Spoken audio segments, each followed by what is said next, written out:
Well, thank you very much. They call it Super Tuesday for a reason. This is a big one. And they tell me, the pundits and otherwise, that there's never been one like this. There's never been anything so conclusive. This was an amazing night, an amazing day. It's been an incredible period of time in our country's history. It's been sad in so many ways, but I think it's going to be inspiring because we're going to do something that, frankly, nobody's been able to do for a long time.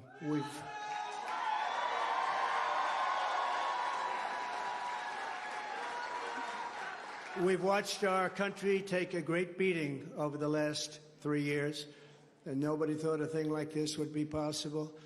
We wouldn't have Russia attacking Ukraine. We wouldn't have Israel being attacked. Iran, as you know, was broke. When I was running things, they were broke. They didn't have money for Hamas. They didn't have money for Hezbollah. We had no inflation. Inflation is destroying the middle class. It's destroying everything. Inflation, if you look back over the history, hundreds of years back, inflation is called a country buster.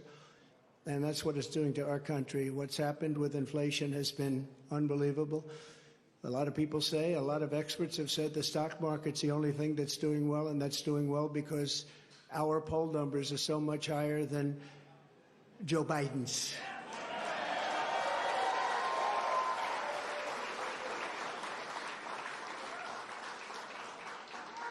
He's the worst president in the history of our country.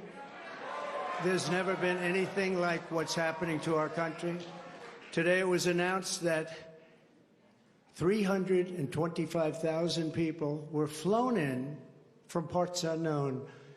Migrants were flown in, airplane, not going through borders, not going through that great Texas barrier that I was with the governor of Texas, Greg Abbott, the other day, and we were looking at the job they're doing. But in the meantime, they're pouring into California and they're pouring into Arizona because those governors aren't doing anything. They're doing nothing. But today it was just announced before I came out. It was unbelievable. I said, that must be a mistake. They flew 325,000 migrants, flew them in over the borders into our country. So that really tells you where they're coming from. They want open borders, and open borders are going to destroy our country. We need borders and we need free and fair elections, or we don't have a country. This is an incredible group of people. So many celebrities that I'm not going to introduce any because I'm just going to get myself in trouble if I do that, because I'll leave out most of you. But this is a room chock full of incredible, talented people, like some of the guys standing right in front of me, right? Big futures, big, fat, beautiful futures. Oh, I'd love to be your age. I'd pay you a lot of money to be your age. But we have some tremendously talented people in this room, including tremendously talented political people that have helped me right from the beginning. We had the safest border in the history of our country. We built 571 miles of wall. We had Mexico supply us with 28,000 soldiers because we wanted them, that's why. And they said, we won't do that. I said, yes, you will, you will.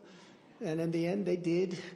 It was an easy negotiation, but we had the safest border, the best numbers we've ever had, and now we have the worst numbers probably in the history of the world. It's sad to see what's happening to our cities. Our cities are being overrun with migrant crime, and that's Biden migrant crime. But it's a new category of crime, and it's violent, where they'll stand in the middle of a street and have fistfights with police officers, and if they did that in their countries from where they came, they'd be killed instantly. They wouldn't do that. So the world is laughing at us. The world is taking advantage of us. 3 years ago, we were at a level, we were energy independent. We were going to be very shortly energy dominant, and today we're getting oil from Venezuela. Can you believe it? And we're doing numbers on that oil. You know what we're doing? We're refining the oil. We have our refinery for that oil. It's really, I call it tar. It's not oil. It's terrible. We have real stuff. But we're refining it in Houston. So for all of the environmentalists, you ought to look at that, because all of that tar is going right up into the atmosphere. You just ought to take a look. It's the only plant that can do it. We have the only plants that can take tar and make it into oil, and that's what it is. It's a shame. But we were energy independent. We were going to be energy dominant. We were going to be supplying oil to Europe, all over the world, and then a tragic thing happened during the election. It was a tragedy because you wouldn't have, think of it, all of the problems that you have today, I don't think you would have had any of them. You'd only have success, and that's what's ultimately going to unify this country and unify this party. We have a great Republican Party with tremendous talent, and we want to have unity, and we're going to have unity, and it's going to happen very quickly. And I've been saying lately, success will bring unity to our country, and it happened before. We had the best economy our country's ever had, and people were calling me that I would have said will never happen. It'll never happen. They wanted to get together, African American, Asian American, Hispanic American, women, men, people with diplomas from the best schools in the world, and people that didn't graduate from high school. Every single group was doing better than ever before. And it was a beautiful thing. Our country was coming together. Our country was coming together.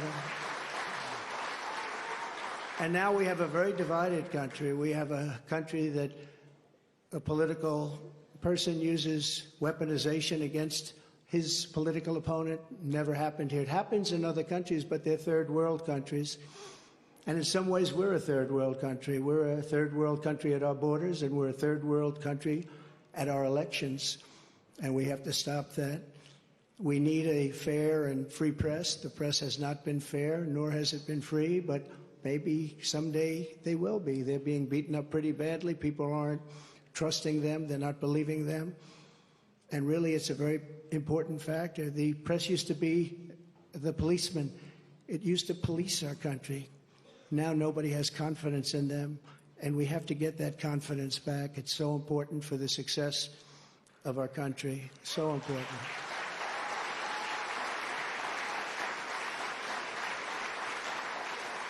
So this has been a day that we've been waiting for. I want to thank my family for being here. It's a great family. I have a great family.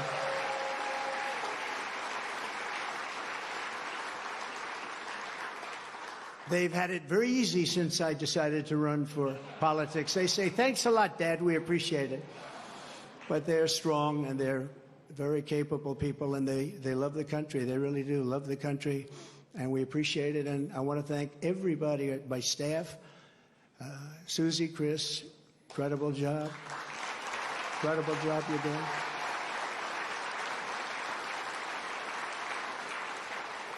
I read an article yesterday where it said this is one of the finest run campaigns that anybody has ever seen. That's pretty good, right? That's pretty good. It's really a statement. And we have no choice because November 5th, it's right around the corner, November 5th is going to go down as the single most important day in the history of our country.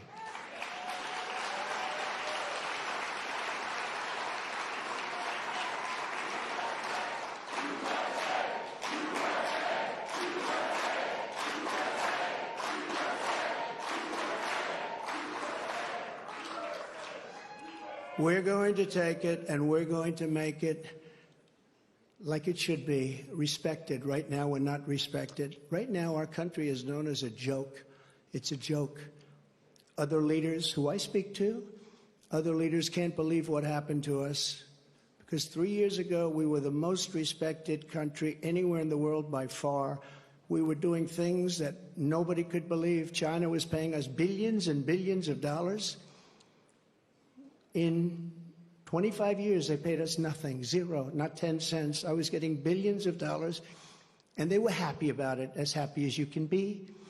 Of course, maybe there's reasons for things having happened, but they were not so happy with certain things, I guess, based on things that took place. But we were getting along with everybody. We were getting along, and we were respected by everybody. We had no wars. Remember when I had the debate with Hillary Clinton? She said, look at him. Look at that personality. He's going to cause wars. I said, no, my personality is going to keep us out of wars. And that's what happened.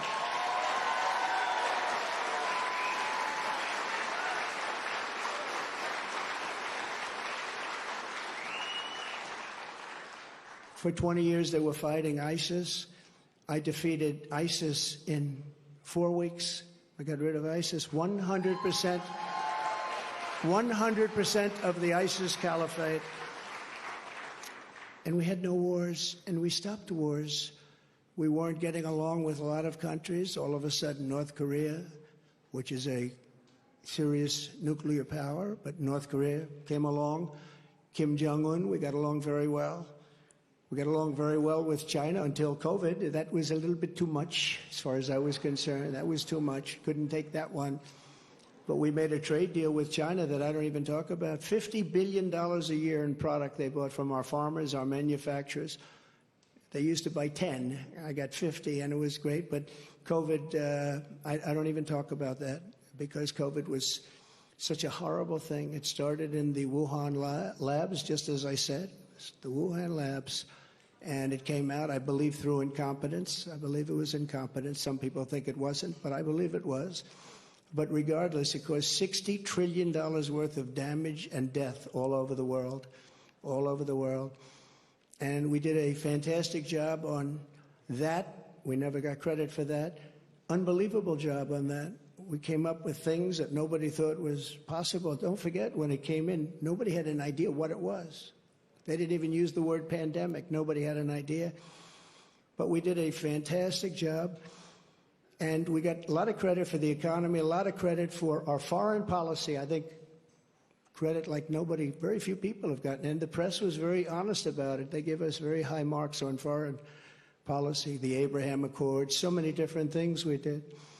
But we never got the kind of due that we should have for the COVID, or as I call it affectionately, the Chinese virus, the China virus, which is a much more accurate term. And despite that, the stock market, when we turned it over, the stock market was higher than it was prior to COVID coming in. It was an amazing thing. And we did an amazing job. And we have so many people that worked on that, so many of the doctors, so many of the scientists that worked with us on that. It was really, really something. But there's never been an administration that had more success in so many different elements. We got the largest tax cuts in history. We have the largest regulation cuts in history. We rebuilt our military. And what happened, we rebuilt our entire military, and beautiful. We had jet fighters that were 53 years old, and we had all brand new jet fighters. And then after this other group of people that didn't know what they were doing, they took over, and we had that horrible surrender in Afghanistan. I call it a surrender. We took the soldiers out first. You know, I dealt with the leaders of the Taliban in Afghanistan. They were the ones that were causing the trouble. The press was very angry because they said, "Why are you calling them?" I said, "Because that's where the problem is." I say oftentimes, they asked Jesse James, "Jesse, why do you rob banks?" He said, "Because that's where the money is."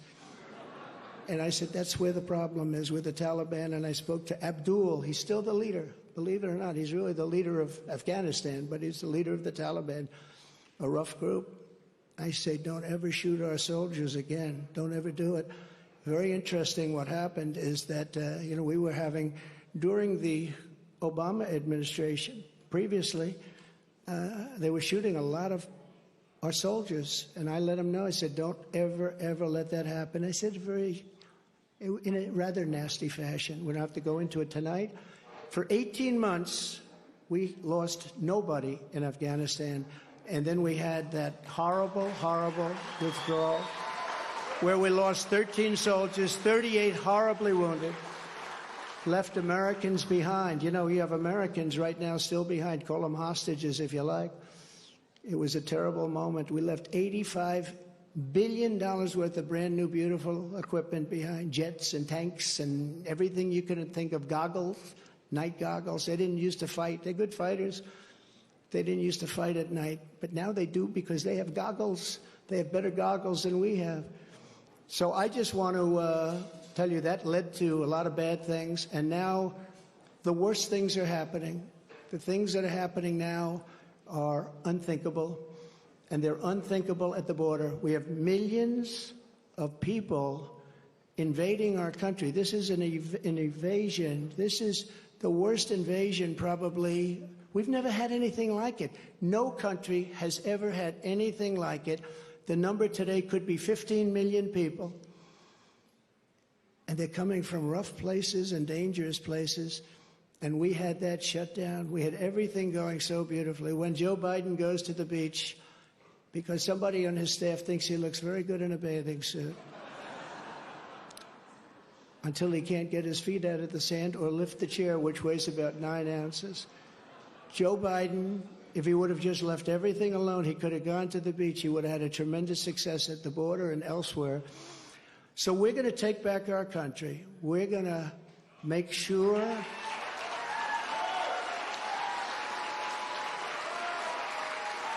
we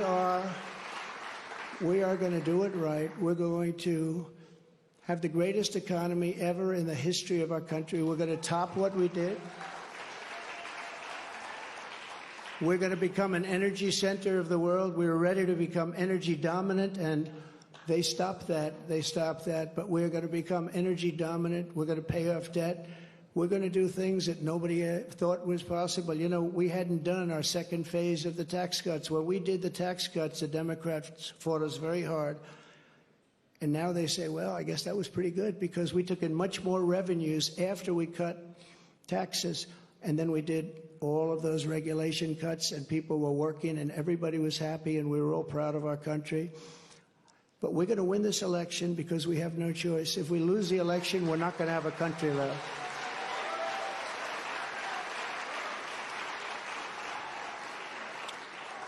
And we're going to do something. Thank you very much. We love you too. And we love our country. And we can't let this magnificent, some people call it an experiment. I don't call it an experiment. I just say this is a magnificent place, a magnificent country. And it's so sad to see how far it's come and gone. When you look at the depths of where it's gone, we can't let that happen. We're going to straighten it out. We're going to close our borders. We're going to drill, baby, drill. We're going to get the inflation down.